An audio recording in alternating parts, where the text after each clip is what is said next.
ఐద్వా వనలక్ష్మి గారు. ఇటువంటి సంఘటన జరిగిన ప్రతిసారి మేము బయటకు వస్తాము, ఇటువంటి కార్యక్రమాలు నిర్వర్తిస్తాము, 2 నిమిషాలు మౌనం వహిస్తాము. ఈ బిడ్డల కోసం ఈ మౌనం వహించడం అనేది ఇదే చివరిసారి అయితే బాగుండు, ఇంకొకసారి ఇటువంటి సంఘటన జరగకుండా, ఇటువంటి బిడ్డ మరణించకుండా ఉంటే బాగుండు అని ఆవేదన చెందుతున్నాము. మా ఆవేదన అలా ఉండిపోతుంది. మేము ప్రతి సంఘటన తర్వాత, ఈ రితికేశ్వరి సంఘటన తర్వాత ఎన్నో కార్యక్రమాలు నిర్వర్తించాము, బాధపడ్డాము. అమ్మ మీరు అలా ఉండకండి, ధైర్యం తెచ్చుకోండి అని చెప్పాము. మగపిల్లలకైతే మీ ర్యాగింగ్ వల్ల మీ జీవితాలు కూడా పాడైపోతాయి, మీ భవిష్యత్తు కూడా పాడైపోతుంది, ఆడపిల్లలని జీవితాలే అంతమైపోతున్నాయి, ఇలా ఉండకండి అని చెప్తున్నాము.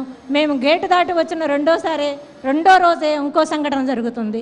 ఎంత బాధగా అనిపించినా ఏం చేయాలి అని ఘర్షణ, బాధ, ఆవేదన తప్పితే దీనికి పరిష్కారం ఏంటి అంటే మళ్ళీ మామూలే ఉపన్యాసాలు. సంఘం మారాలి, ఈ విష సంస్కృతి మారాలి, అందరిలో మార్పు రావాలి, తల్లిదండ్రుల్లో మార్పు రావాలి, పిల్లల్ని పరిగెంతొచ్చొద్దు. ఒత్తిడి మనం కేవలము కళాశాలలోనే బ్లేమ్ చేస్తున్నాము. సమానమైన ఒత్తిడి తల్లిదండ్రులు కూడా తీసుకొస్తున్నారు బిడ్డల మీద. ఫ్రెషర్స్ డే అంటే ఏంటి? డ్యాన్సులు వేయటం, గంతులు వేయటము, తాగటము, ఆడపిల్లల్ని టీజ్ చేయటమా? మీరేంటి సీనియర్స్, మీ కష్ట సుఖాలు, మీ సమస్యలు చర్చించండి. మీరు కూర్చోండి, ప్రిన్సిపల్ కూర్చోండి, స్టాఫ్ కూర్చోండి, మీ సీనియర్స్కి ఏ సమస్యలు వచ్చినాయి అవి పరిష్కరించుకోవాలంటే జూనియర్స్కి మేము అండగా ఉంటాం. ఇదిగో మీరు చదువుకోబోయే ఈ కాలేజీ వాతావరణం ఇలా ఉంటుంది, మీకు ఇటువంటి సమస్యలు ఎదురవుతాయి, వాటికి మా సహకారం ఇలా ఉంటుంది అని పిల్లల్ని పరస్పరం ఒకరికొకరికి దగ్గరగా తీసుకొచ్చి స్నేహ సంబంధాలు ఏర్పాటు చేయటము అటువంటిది అయి ఉండాలి. కానీ ఫ్రెషర్స్ డే అంటే ఏంటి? ఎంతో తెలివిగల పిల్లలు, ఇప్పుడు చనిపోయిన పిల్లలు ఎవరు తెలివి తక్కువ వాళ్ళు కాదు. రితికేశ్వరి డైరీని చదివితే ఆ అమ్మాయి తెలివి తక్కువదని మీకు అనిపిస్తుందా? అధైర్యవంతురాలు అనిపిస్తుందా? కేవలం లైంగిక హింసకు గురయ్యి తట్టుకోలేక చచ్చిపోయింది. అమ్మాయి తెలివి తక్కువదయ్యో, మానసిక లోపం వల్ల, చదువు రాకో చనిపోలే. ప్రతి రిపోర్టు ఏమొస్తుందయ్యా అంటే చివరికి పిల్ల చచ్చిపోద్ది, బిడ్డ చచ్చిపోద్ది, తల్లిదండ్రులు బాధపడతారు, మనం మీటింగులు పెడతాము, ఇంకో హత్య జరుగుద్ది. రిపోర్ట్స్ ఏమొస్తాయంటే ఆ అమ్మాయి అంట చదువుకోలేక నేను ఆత్మహత్య చేసుకుంటున్నాను నాన్నగారు, తల్లిగారు అని చెప్పి ఆ అమ్మాయి లెటర్ రాస్తుంది. అదే రిపోర్ట్లో వచ్చేది, చదువుకోలేక మరణిస్తున్నాను. ఇక రెండవ కారణం ఇంకొకటి, ఇదే ఇంకా ఆడపిల్లల్ని ఎంత న్యూన్యతకు గురి చేసేటటువంటి రిపోర్ట్ అంటే ప్రేమ వ్యవహారాలు. ఈ అమ్మాయి చనిపోవటానికి ప్రేమ వ్యవహారాలు, చనిపోయిన పిల్లలు ప్రేమ వ్యవహారాలతో చనిపోతున్నారండి. ప్రేమించడం తప్పు కాదు, ఆ అమ్మాయి తెలివిగలది, చదువుకుంటుంది, ప్రేమించుద్ది, ఆ అమ్మాయికి అన్ని హక్కులు ఉన్నాయి. ఆ అమ్మాయి ఏం చదువుకోవాలో ఆ అమ్మాయికి హక్కు ఉంది, ఎవరిని ప్రేమించాలో ఆ అమ్మాయి హక్కు ఉంది, వాడిని వద్దు అంటే వదిలేసుకునే హక్కు ఆ అమ్మాయికి ఉంది. ఆ అమ్మాయి హక్కు ఆ అమ్మాయి చేసుకుంటుంది కదా. అదే అంటే ప్రేమ వ్యవహారాలు. ఇవా రిపోర్ట్లో వచ్చేది. ఎందుకు ఇటువంటి రిపోర్ట్స్ వస్తున్నాయి? ఆ కాలేజీ యాజమాన్యం ఏది చెప్తే అది వినాలి. ఆ కాలేజీ యాజమాన్యం ఎవరు? ప్రభుత్వాన్ని నడిపేటటువంటి పెద్దలు. ప్రభుత్వం ఎటువంటిది ఇస్తుంది? ప్రభుత్వం ఎవరి చేతుల్లో ఉంది? ఇప్పుడు వాళ్ళ చేతులు. కాబట్టి వాళ్ళకి ఏది కావాలో అదే వస్తుంది. మనం ఎవరినీ తప్పులు పట్టకూడదు. పిల్లల్ని ఈ రకంగా ఒక రకంగా బలిపీఠాలు ఎక్కిస్తున్నామండి. మనం యూనివర్సిటీలోకి పంపట్లా, అదేదో గోటమాల క్యాంప్ అని చెప్పుకుంటాం, మనం అమెరికాలో ఉంటుంది చూసారా, అటువంటి క్యాంప్స్లోకి పంపుతున్నాము. పిల్లలు 500 మంది పిల్లలు ఉండేటటువంటి క్యాంపస్లో 5-10 లోపు బాత్రూమ్స్ ఉంటాయి అన్నమాట. ఆడపిల్లలు స్నానం చేయడానికి, ముఖ్యంగా హింసకు గురవుతుంది ఆడపిల్లలే, చనిపోతుంది ఆడపిల్లలే. అందుకు నేను మరలా చెబుతున్నాను అనమాట. 4:30కు లెగిస్తే కానీ ఎంఏ స్కూల్ టైంకి, కాలేజీకి టైంకి స్నానం చేసి బయటికి వెళ్ళదు. మరలా చదువు రాత్రి 11:30 దాకా చదువు ఉంటుంది. అంటే మానసికంగా, శారీరకంగా కూడా ఎంత ఒత్తిడికి గురవుతుంది, ఎంత డెలికేట్ ఫీలింగ్స్ ఉంటాయో ఆడపిల్లలకి ఆ ఏజ్లో మీరు ఉపాధ్యాయులు గ్రహించలేరా? ముఖ్యంగా నేను అధ్యాపకులకు చెబుతున్నది ఏంటి అంటే, చెబుతున్నది అనకూడదు, దయచేసి మీ క్రూరత్వాన్ని, మీ అనాగరికతమైన చర్యలతో పిల్లల్ని హింసించకండి. అత్యంత సమీపంగా ఉండేది ఎవరయ్యా అంటే అధ్యాపకులు. చివరి మాటగా ఆడపిల్లలందరికీ దయచేసి వినండి తల్లులారా, మీరు చదువుకోకపోతే ఏమీ అవ్వదు, చదువుకోండి. చదువు కంటే కూడా ప్రాణం చాలా విలువైనది. అర్థమైందా నేను చెబుతుంది? ధైర్యంగా ఉండండి, ఎప్పుడు కూడా ధైర్యాన్ని కోల్పోకూడదు. తెలివిగా ఆలోచించండి, ధైర్యంగా ముందడిగేయండి. ఇదే నా మాట. Thank you very much.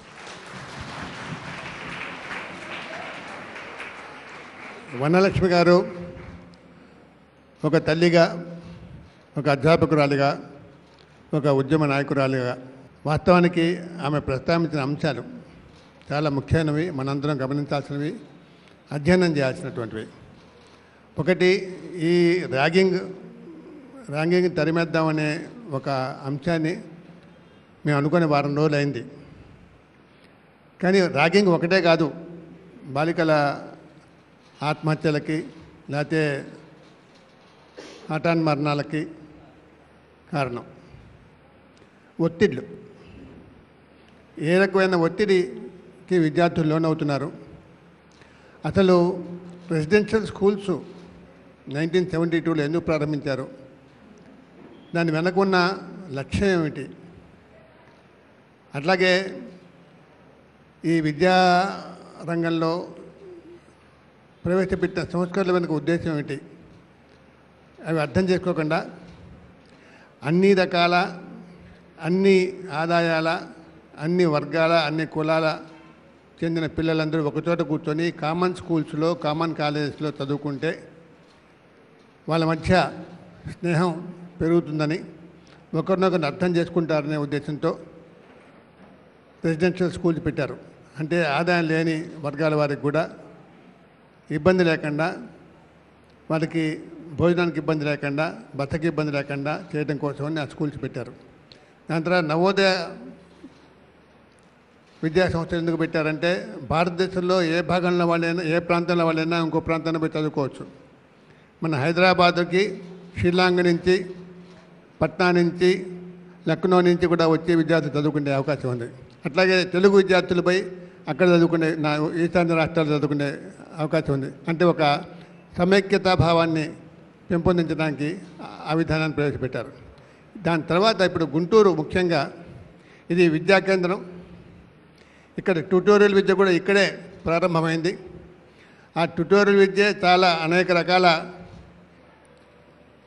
వికారాలకి లోనైంది. అంటే కార్పొరేట్ విద్య వచ్చింది. చదవటం అంటే ఒక మార్కులు సాధించడం, దాంట్లో ఏబిసిడి వర్గాలు, పిల్లల తెలివితేటలను బట్టి వాళ్ళు సాధించే మార్కులను బట్టి వాళ్ళు ఏ కేటగిరీగా, బి కేటగిరీగా, సి కేటగిరీగా, టీ కేటగిరీగా కేటాయించడం. అంటే వాళ్ళు ముందే అడగటం, నువ్వు వీడి నీకంటే తెలియగలవాడు, వీడు నీకంటే తెలివి తక్కువవాడు, కాబట్టి నువ్వు తెలివి తక్కువవాడివి, కానీ వీడికంటే తెలియగలవాడు అని వాళ్ళకి ఒక బెంచ్ మార్క్ లాగా నిర్ణయించి వాళ్ళ భవిష్యత్తును కూడా అట్లా సీలింగ్ చేసి ఒక బ్రాకెట్లో వేసేసి వాళ్ళకి అవమానానికి లోనై వాళ్ళు ఒత్తిడి తట్టుకోలేక వాళ్ళు తల్లిదండ్రులు వాళ్ళ మీద ఆశలు పెట్టుకున్నారు. టీచర్స్ వాళ్ళ స్టాండర్డ్స్ వాళ్ళ మీద రుద్దుతున్నారు. ఒక భయంకరమైన వాతావరణంలో వాళ్ళు చదువుకుంటున్నారు. అనేక రకాల ఒత్తిళ్ళ మధ్య చదువుకుంటారు. అట్లా చదువుకోలేక ఒత్తిళ్ళకి లోనై మానసికంగా కుంగిపోయి ఆత్మహత్య చేసుకున్న విద్యార్థులు కూడా ఉన్నారు. ఇందాక మేడం చెప్పినట్టు ఇట్లా ఆత్మహత్యలు చేసుకుంటున్న విద్యార్థుల్లో పిల్లలు ఎక్కువ, ఆడపిల్లలు ఎక్కువ ఉంటున్నారు. దానికి కారణం ఏంటంటే అదనంగా వాళ్ళ మీద అదనంగా ఒత్తిళ్ళు కూడా ఉంటాయి. మగపిల్లల మీద లేని ఒత్తిళ్ళు కూడా వాళ్ళ మీద ఉంటాయి. ఇందాక ఆ మేడం చెప్పారు. లైంగిక వేధింపులు కూడా ఉంటాయి. కాబట్టి ఇటువంటి మొత్తం అసలు అన్ని రకాల సమస్యలు మనం పరిగణలోకి తీసుకొని దీన్ని పరిష్కారం సాధించడానికి ప్రయత్నం చేయాలి.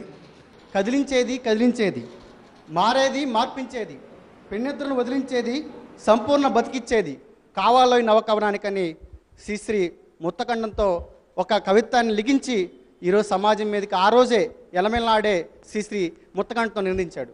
అదే యొక్క స్ఫూర్తితో ఇంకో మార్పు రావాలని, ఈ యొక్క ర్యాగింగ్ యొక్క పిక్సార్కి సంబంధించిన దాన్ని అంతం చేయాలని చెప్పి ప్రయత్నం చేసినటువంటి సాక్షి టీవీకి మా విద్యార్థి సంఘం తరపున పీడిఎస్ఓ తరపున అభినందన తెలియజేస్తున్నాను. అట్లాగే నా పేరు ఎస్కే బాజీ సైదా, పీడిఎస్ఓ అనేటువంటి సంస్థకి రాష్ట్ర ప్రధాన కార్యదర్శిగా పనిచేస్తున్నాను.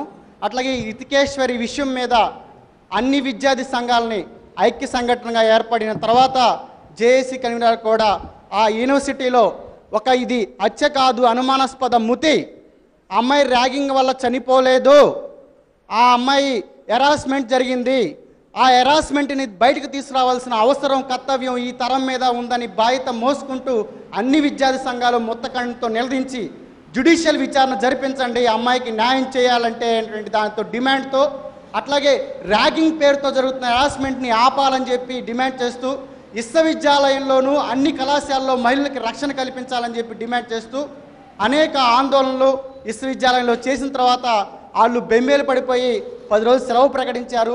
మా యొక్క ఉద్యమాన్ని అణిచివేసినప్పటికీ అప్పటి నుంచి మేము కూడా అనేక ఆందోళనలు చేస్తున్నటువంటి పరిస్థితి ఉంది. మిత్రులు నేను చెబుతున్నాను, ఇక్కడ అమ్మాయి ర్యాగింగ్ కాదు హెరాస్మెంట్ అని నేను చెబుతున్నాను. ఈరోజు ర్యాగింగ్ అనేది ర్యాగింగ్కే పరిమితమై కాలేదు. ఈరోజు సెక్సువల్ హెరాస్మెంట్స్ కూడా జరుగుతున్నాయి. ఈ రితికేశ్వరి కేసు చూసిన తర్వాత నాకు అనిపించింది, మేము వెళ్ళి విద్యార్థులు కలిసినప్పుడు జేఏసీగా ఒక్క విద్యార్థి అంటే ఒక్క విద్యార్థి అమ్మాయికి ఏం జరిగింది అనేటువంటి విషయాన్ని కూడా ఒక్కరు కూడా చెప్పలేదు. అంటే మనలో మనమే మార్పు కోరుకోవడానికి కర్తవ్యం అనేటువంటి దాన్ని పూనుకోలేదు. ఇలాంటి ర్యాగింగ్ అంతం చేయాలంటే ముందు మనం మారాలి, మన ఆలోచనలు మారాలి, తత్వం మారాలి. మన తత్వం ఎప్పుడైతే మారిద్దో అప్పుడే మనం ఈ సమాజాన్ని మార్చగలం. PDS రామకృష్ణ గారు. కడపలో నిన్నే ఘటన జరిగింది. ముఖ్యమంత్రి గారు అక్కడే ఉన్నారు. కానీ ఏ ప్రజలు అయితే ఓట్లేసి గద్దెనెక్కించారో ఆ ప్రజల యొక్క పిల్లలు చనిపోతూ ఉంటే కనీసం ఒక్క మాట కూడా మాట్లాడినటువంటి పరిస్థితి. అక్కడ ఆందోళన చేస్తున్నటువంటి విద్యార్థి సంఘ నాయకుల్ని, ప్రజా సంఘ నాయకుల్ని అరెస్ట్ చేయటం, నిర్బంధించడం, అంటే ఒక ఉద్యమాన్ని అణచివేసేటువంటి పరిస్థితిని ఈరోజు గత ప్రభుత్వాలు, ఇప్పుడు ప్రభుత్వాలు కూడా చేస్తున్నాయి. ఇంకోటి నేను ఇక్కడ చెప్పదలుచుకున్నది ఏంటంటే, ఇదే కార్పొరేట్ కళాశాలలో ఆత్మహత్యలు జరుగుతూ ఉంటే నీరదారెడ్డి కమిషన్ రిపోర్ట్ వేశారు. నీరదారెడ్డి కమిషన్ రిపోర్ట్ని ఏమన్నా ప్రభుత్వం అమలు చేసిందా? రాఘవాన్ సిఫార్సులు ఉన్నాయి ర్యాగింగ్కి సంబంధించి, అవి కూడా అమలు చేయలే. ఇంకోటి 2011లో సుప్రీంకోర్టు స్పష్టంగా ర్యాగింగ్కి సంబంధించినటువంటి కొన్ని సూచనలు కూడా చేసింది, అవి కూడా అమలు చేయలేదు. ఇప్పుడు ఈ ఘటన తర్వాత ఈ ఘటనకు సంబంధించినటువంటి అనేక ఆధారాలు ఉన్నాయి. కనీసం పోలీస్ స్టేషన్కి ఎవరన్నా ఒక వ్యక్తిని కనుక తన విధుల్ని ఉల్లంఘిస్తే తన విధులకి భంగం కలిగించాడనేటువంటి పేరుతో పోలీస్ స్టేషన్కి తీసుకెళ్ళి నానాహింస చేస్తున్నటువంటి ప్రభుత్వం ఈరోజు బాబురావుని తీసుకెళ్ళి కనీసం పోలీస్ స్టేషన్ ముందు పెట్టి ఎందుకు మాట్లాడించలేకపోయింది, లేకపోతే తనకు సంబంధించినట్టు అనేక ఆధారాలు వస్తున్నాయి. అలాగే అక్కడ ఉన్నటువంటి వార్డును కూడా బాబురావు తప్పు ఉందని చెప్పింది. ప్రభుత్వం వేసినటువంటి కమిటీ ఏదైతే ఉందో సుబ్రహ్మణ్య కమిటీ కూడా చెప్పింది బాబురావు తప్పు ఉందని చెప్పేసి అని. అయినా వైస్ ఛాన్సలర్ కేసు పెట్టాడు, అయినా కానీ ప్రభుత్వం స్పందించట్లేదు. ఇవన్నీ కూడా ఉన్నాయి. అంతేకాకుండా ఈరోజు సినిమాలు, ఈ విశ్వ సంస్కృతి ఇవన్నీ కూడా ప్రభుత్వానికి అవసరం. ఎందుకనంటే ప్రభుత్వం చేస్తున్నటువంటి విధానాలన్నిటిని కూడా అమలు చేసుకోవాలని అంటే విశ్వ సంస్కృతి మత్తులోకి విద్యార్థులు, యువత పోవాలి. కాబట్టి దానికోసం ప్రభుత్వం ఈరోజు ఈ అన్నిటిలో కూడా బహిర్గతం చేస్తుంది అనేది మనం అర్థం చేసుకోవాల్సినటువంటి అవసరం కూడా ఉంది. అందుకని ఈరోజు ఒక ఐఎస్ శ్రీలక్ష్మి లేకపోతే ప్రసన్న లక్ష్మి నరికేసిన తర్వాత సుభాన్ అనేటువంటి వ్యక్తి ఏమన్నాడంటే, ఉపేంద్ర అనేటువంటి హీరో ఆ సినిమా చూసిన తర్వాత తాను నాకు సొల్యూషన్ చూపించి నేను అతన్ని చంపేశాను, నాకు పరిష్కారం దొరికింది అని చెప్పేసి. ఒక చిన్న పిల్లోడు మనకు టీవీలో అన్నిటిలో వస్తుంది, నువ్వు ఎందుకు చేసావంటే ఒక అశ్లీల దృశ్యాన్ని నేను చూసి దాన్ని అనుకరించి నేను తనని మర్డర్ చేశానని చెప్పేసి అని చెప్తూ ఉన్నాడు. కాబట్టి ఈ సినిమాల యొక్క వస్తున్నటువంటి సంస్కృతిని సెన్సార్, ఇప్పుడు చెప్పినట్టుగా సెన్సార్, ఈరోజు విశ్వవిద్యాలయాలు ఈ సమాజానికి వస్తున్నటువంటి మలిన తెట్టులను వడపోసేటువంటి వైపుగా ఉండాలి. ఈరోజు ఉపాధ్యాయులు, అధ్యాపకులు కూడా విద్యార్థుల మీద అత్యాచారాలు ర్యాగింగ్ చేస్తున్నటువంటి పరిస్థితి ఉంది. కాబట్టి దీనికి సొల్యూషన్ ఇప్పుడు కొత్తగా తీసుకొచ్చినటువంటి జీవో నెంబరు 589 ఒకటి ఉంది. ఇది ఎందుకు తీసుకొచ్చారు? ఈ ర్యాగింగ్ పేరుతో చేస్తున్నటువంటి ఉద్యమాలు ఏదైతే చేస్తున్నారో ప్రజాస్వామ్యబద్ధంగా చేస్తున్నటువంటి ఉద్యమాలను అణచివేయడం కోసమే తీసుకొచ్చారు తప్ప కానీ అంతకుముందు ఉన్నటువంటి ర్యాగింగ్ 1997లో వేసినటువంటి ర్యాగింగ్ రిపోర్ట్ కానీ ఇవి కానీ అమలు చేయట్లేదు. కాబట్టి గతంలో ఉన్నటువంటి చట్టాలను అమలు చేస్తే సరిపోద్ది. ఇప్పుడు వస్తున్నటువంటి 2 రకాల విద్యలు, డబ్బు ఉన్నటువంటి వాడు, డబ్బు లేనటువంటి వాడు, అంటే విద్యార్థులను కూడా వర్గీకరించి వాళ్ళ స్వలాభాల కోసం వాడుకుంటున్నారు. ఈ విషయాలను మనం గమనించవలసినటువంటి అవసరం ఉంది. నా పేరు సుస్మిత, నేను ఫస్ట్ బీకామ్ కంప్యూటర్ చదువుతున్నాను గవర్నమెంట్ కాలేజ్ ఫర్ ఉమెన్స్ కాలేజ్లో. మా కాలేజ్ గురించి గొప్ప చెప్పుకోవడం కాదు కానీ hour college is free from anti ragging. నేను ఫస్ట్ ఇయరే చదువుతున్నాను, నేను చాలా భయపడ్డాను మా కాలేజీలో జాయిన్ అవ్వడం అని. జాయిన్ అయ్యాను, మా కాలేజీలో ర్యాగింగ్ లేదు. మనం టాపిక్ వద్దాము. యాంటీ ర్యాగింగ్ని మనం ఎలా నిర్మూలించాలి అంటే ఫస్ట్ మనం ఆలోచించాల్సింది ర్యాగింగ్ అనేది ఎక్కడి నుండి స్టార్ట్ అవుతుంది. ఇప్పుడు ర్యాగింగ్ పెరిగింది, ర్యాగింగ్ అనే భూతం ఇంత పెద్ద భూతంలా మారింది అంటే దానికి కారణం స్టూడెంట్సే. స్టూడెంట్స్ ఎంకరేజ్ చేయబట్టే ర్యాగింగ్ అంత పెద్ద భూతంలా మారింది. ఏ స్టూడెంట్ అయితే స్టూడెంట్స్ ఎంకరేజ్ చేయబట్టే రుచితేశ్వరి అనే సిస్టర్ చనిపోవడానికి ఒక కారణం కూడా. కాబట్టి మనలోనే మార్పు రావాలి.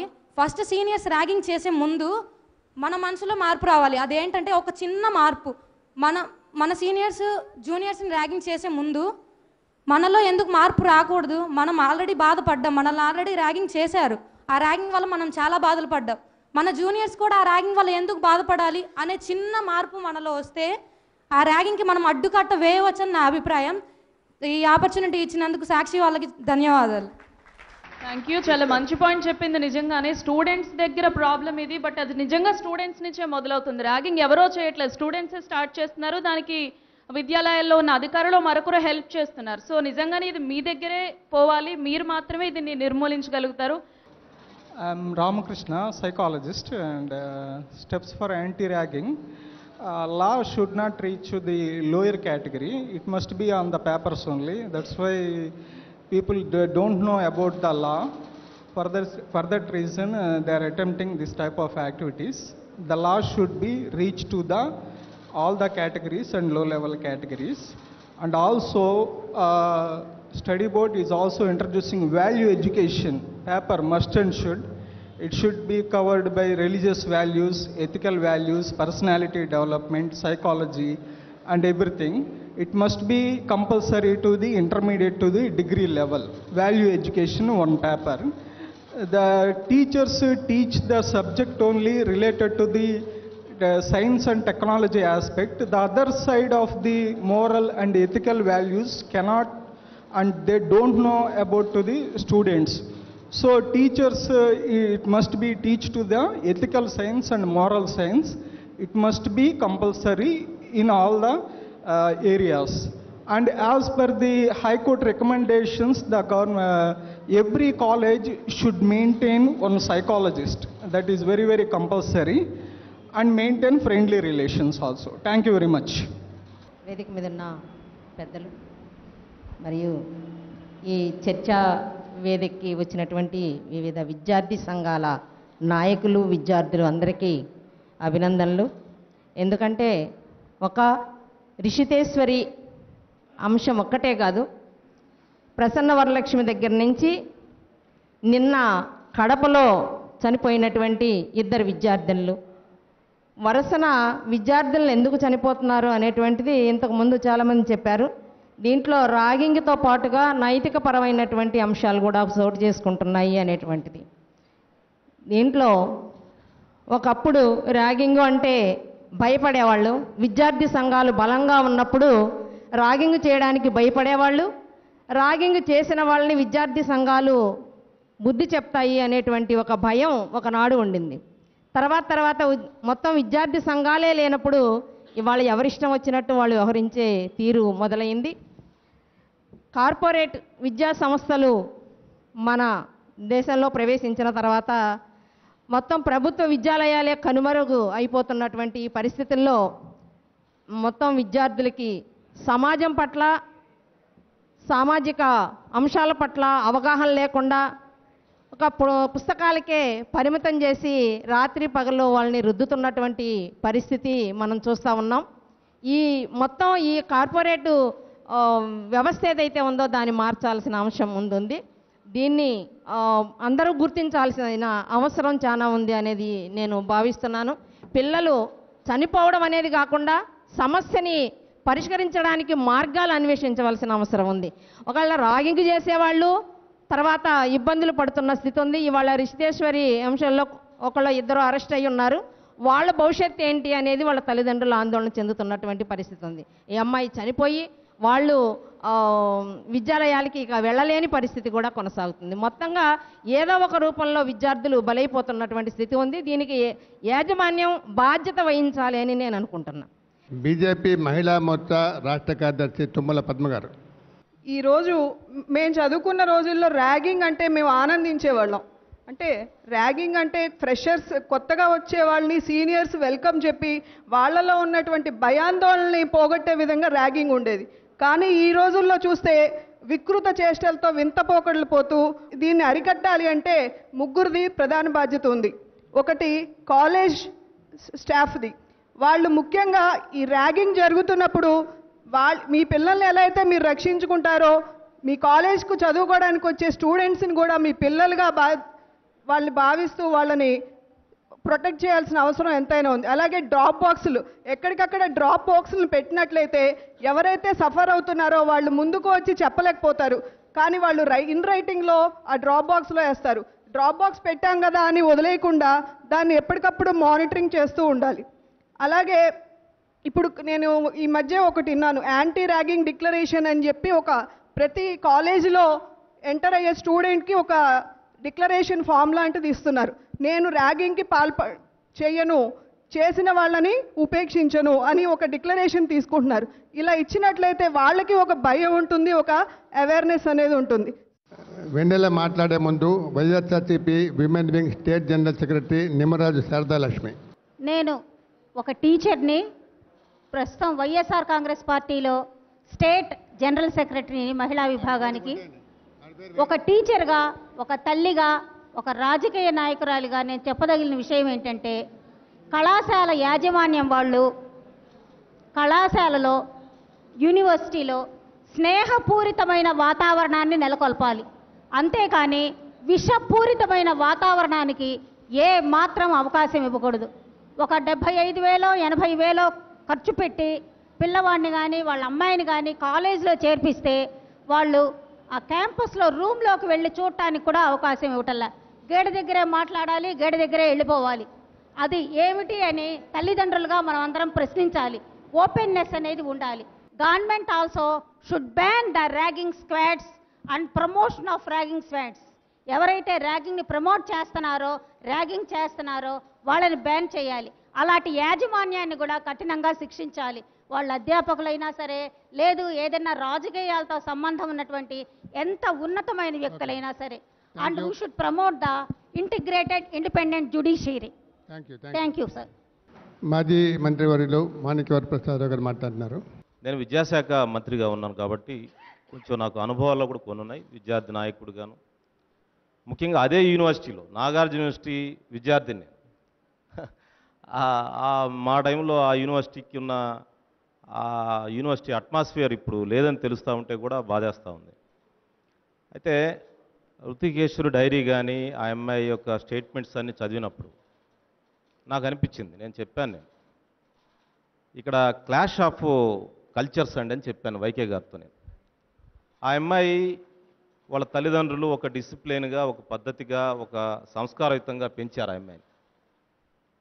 ఒక మంచి విద్యార్థినిగా తయారు కావాలి, ఒక మంచి పౌరులా తయారవ్వాలని ఆ అమ్మాయి కలలు కనింది. అలాంటి వాతావరణంలో పెరిగింది వాళ్ళ పేరెంట్స్తో.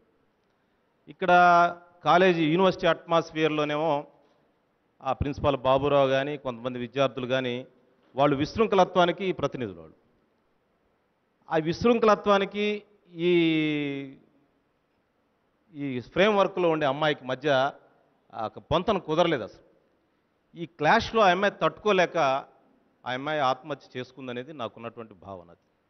కనుక ఆ అమ్మాయిని ఆ విధమైన పరిస్థితికి ప్రోద్బలం చేసినటువంటి వ్యక్తులు అంతా ఏ స్థాయిలో ఉన్నప్పటికీ కూడా వెంటనే చర్య తీసుకోవాలి. ఇంక్లూడింగ్ ప్రిన్సిపాల్ బాబురావు మీద కూడా చర్య తీసుకోవాలనేది నాకు. అదే సందర్భంలో కార్పొరేట్ ఎడ్యుకేషన్ బ్యాన్ చేయాలి. యూనివర్సిటీ లెవెల్లో మా టైంలో మేము చదువుకున్నప్పుడు ఇంకా మాకంటే సీనియర్స్ ఉన్న వీసీ గారు వీళ్ళంతా ఉన్నారు. విద్యార్థుల మధ్య చర్చ ఉండేది. రాజకీయ వ్యవస్థ పట్ల, ప్రభుత్వాల పట్ల, ఈ సమాజాన్ని మార్చడం పట్ల ఒక పెద్ద చర్చ జరుగుతూ ఉండేది. వాళ్ళు ఎవరికి ఊహల్లో వాళ్ళు ఉండేవాళ్ళు. మేము ఇలా మారుస్తాం అని మేమంతా డిబేట్ చేసేవాళ్ళం. ఇప్పుడు అసలు అలాంటి వాతావరణమే లేదు. కాబట్టి యూనివర్సిటీ లెవెల్లో అన్న విద్యార్థి సంఘాలకు ఎన్నికలు ఉండాలి. అలా ఉండకపోతే ఈ సమస్యకు పరిష్కారం రాదని చెప్పి నేను భావిస్తా ఉన్నాను. ప్రభుత్వానికి చట్టాలు ఉన్నాయి, ఉపయోగించే యంత్రాంగం ఉంటుంది, పోలీసు ఉంటుంది, న్యాయ వ్యవస్థ ఉంటుంది. ప్రభుత్వం చాలా ఆర్గనైజ్డ్గా ఉంటుంది. కాబట్టి ప్రభుత్వం ఏమాత్రం అవకాశం ఇచ్చినా ఇంకా వీళ్ళు విశృంఖలం చేసేవాళ్ళు ఇంకా ఎక్కువ చేస్తారు. కాబట్టి ప్రభుత్వం బాధ్యత ఎక్కువ ఉంది. ఈ విశృంఖలత్వాన్ని ఖండించాలి, చర్యలు తీసుకోవాలి, కఠినమైన చర్యలు తీసుకోవాలని కోరుకుంటూ సెలవు తీసుకుంటాం. I'm Mahita from St. Mary's Women's Engineering College. About ragging. మనం చూస్తున్నట్టయితే ఇప్పుడు ఫ్యూ మంత్స్ నుంచి ర్యాగింగ్తో ఇది చాలా రిడిక్యులస్గా ఉంది. చాలా incidents and not only girls, boys కూడా. అంటే there is no gender bias అనమాట. గర్ల్కే జరుగుతుంది, బాయ్కే జరుగుతుంది అని లేదు. ఇది ఎలా ఉంది, వాళ్ళు మెంటల్గా స్ట్రెయిన్ అయిపోతున్నారు. దీన్ని ఎరాడికేట్ చేయటానికి యాజ్ ఏ స్టూడెంట్ లెవెల్ నేనేం చెప్పాలనుకుంటున్నానంటే, కాలేజెస్లో in addition to education they must include motivation classes. ప్రతి కాలేజ్లో మోటివేషన్ క్లాసెస్ కనుక ఇంక్లూడ్ చేస్తే వాళ్ళు ఎలా ఉండాలి అండ్ అంటే ఎలా ఉండాలి, లైఫ్లో ఏం అచీవ్ చేయాలి అవన్నీ తెలియాలన్నమాట వాళ్ళకి. అండ్ ఇంకోటి, మనం ఈ వరల్డ్లో ఉన్నాము అని అంటే as a student or as a people we want to know 3 words. ఏంటంటే మాకు చిన్నప్పుడు చెప్పారు ఒక మోటివేటర్ సార్, ఏంటంటే BC³ formula: be careful, be confident and be courageous. First as a girl or a boy మీరు కరేజియస్గా ఉండండి, కాన్ఫిడెంట్గా ఉండండి అండ్ కేర్లెస్గా ఎక్కడ బిహేవ్ చేయొద్దు. ఏదైనా అన్ని ఆర్గనైజేషన్స్లో ప్లీజ్ ఈ మోటివేషన్ క్లాసెస్ అనేవి ఇంక్లూడ్ చేస్తే అప్పుడు స్టూడెంట్స్లో కొంచెం చేంజెస్ అనేవి వస్తాయి. వాళ్ళు మెంటల్గా ఓన్లీ ఫర్ లెర్నింగ్కే ఇష్టపడతారు. Thank you. అందరికీ నమస్కారం. నా పేరు అనురాధ. నేను మాస్టర్ మైండ్స్ నుంచి వచ్చాను. ర్యాగింగ్ అనేది వినడానికి 3 అక్షరాలైనా దాని వెనుక బాధపడే కొన్ని కోట్ల హృదయాలు ఉంటాయి. అలాగే కొన్ని చాలామంది చేసే తప్పులు కూడా ఉంటాయి. దాంట్లో ఈవెన్ ర్యాగింగ్కి గురైన అమ్మాయి తప్పు కూడా ఉంటుంది. అది ఎలా అంటారా, తనకి జరుగుతున్నప్పుడు తను ఎదుర్కోకపోవడమే తను చేసే పెద్ద తప్పు. అలాగే అందరూ ధైర్యంగా ఉండరు కదా అని అనుకోవచ్చు. సో దానికోసమే ఒక అమ్మాయి వెనుక తల్లిదండ్రులు, వాళ్ళ టీచర్స్, ఫ్రెండ్స్ అనే వాళ్ళు ఉంటారు. వాళ్ళ తల్లిదండ్రులు ఆ అమ్మాయి ఎదుర్కోబోయే కష్టాలకు అవగాహన కలిగించాలి. వాళ్ళ మేనేజ్మెంట్, ఫ్రెండ్స్ ఆ అమ్మాయికి ఆ ధైర్యం ఇవ్వాలి. అలా చేస్తేనే ఈ ర్యాగింగ్ అనే దానికి మనం ఫుల్ స్టాప్ పెట్టచ్చు. సో ఈ ర్యాగింగ్ అనేది స్టూడెంట్స్ మధ్య జరుగుతుంది కాబట్టి దానికి సొల్యూషన్ కూడా most of the solution students నుంచి మాత్రమే రావాలి. నేటి బాలలే రేపటి పౌరులు అనేసి అది నిజంగా మనమే ప్రూవ్ చేయాలి. Thank you.